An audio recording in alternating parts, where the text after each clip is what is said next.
One of the great things about working with Wes is the brilliant costumes. It really makes the performances and the art direction really pop. And when you see it large on the screen, which was just so fully immersive and so beautiful, it's amazing.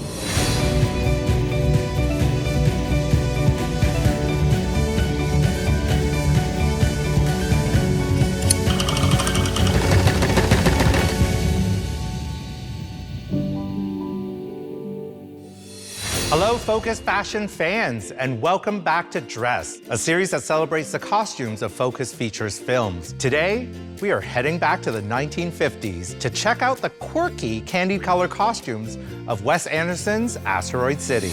Directed by Wes Anderson, Asteroid City is a sci-fi romantic comedy set in a small American desert town in 1955. A group of students and their parents gather from across the country to join the Junior Stargazer Space Cadet Convention, where the events are suddenly interrupted by a spectacular world-changing event. Some of our information about outer space may no longer be completely accurate. Billy? Now there's an alien. The film features a star-studded ensemble cast of A-list talent and transports viewers back in time to a vibrant, enchanting world full of drama, comedy, and romance. The film's costumes showcase many classic 50s silhouettes and designs, as well as a pastel color palette befitting of Wes Anderson's iconic aesthetic.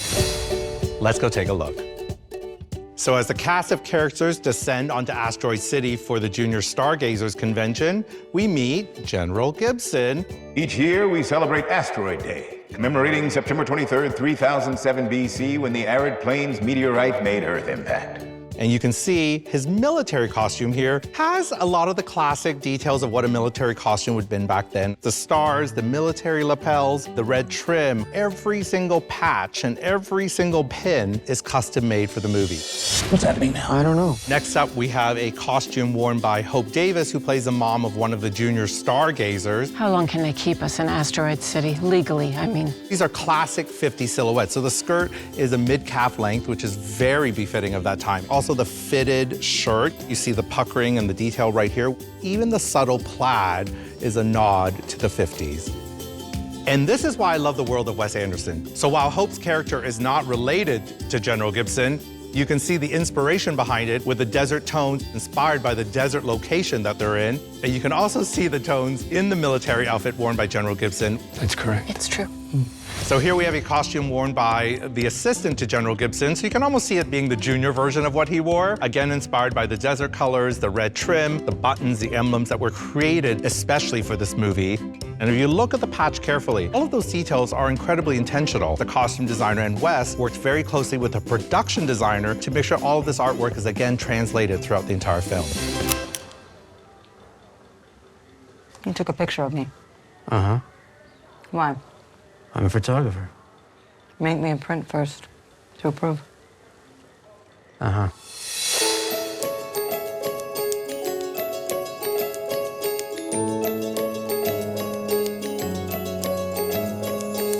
This is the beauty of Wes Anderson's movies and the amazing art of costume design.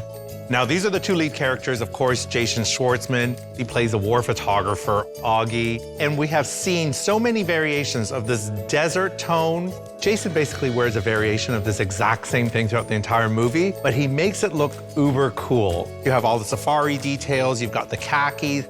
Each item on its own is actually quite basic, but the way that it's put together with the character and with the camera slung over his neck makes him the absolute leading man. You can almost envision Jason working in the trenches as a war photographer, wearing this jacket with all of the proper aging. This was on an old roll I forgot to develop in the glove box. Self-portrait with shrapnel.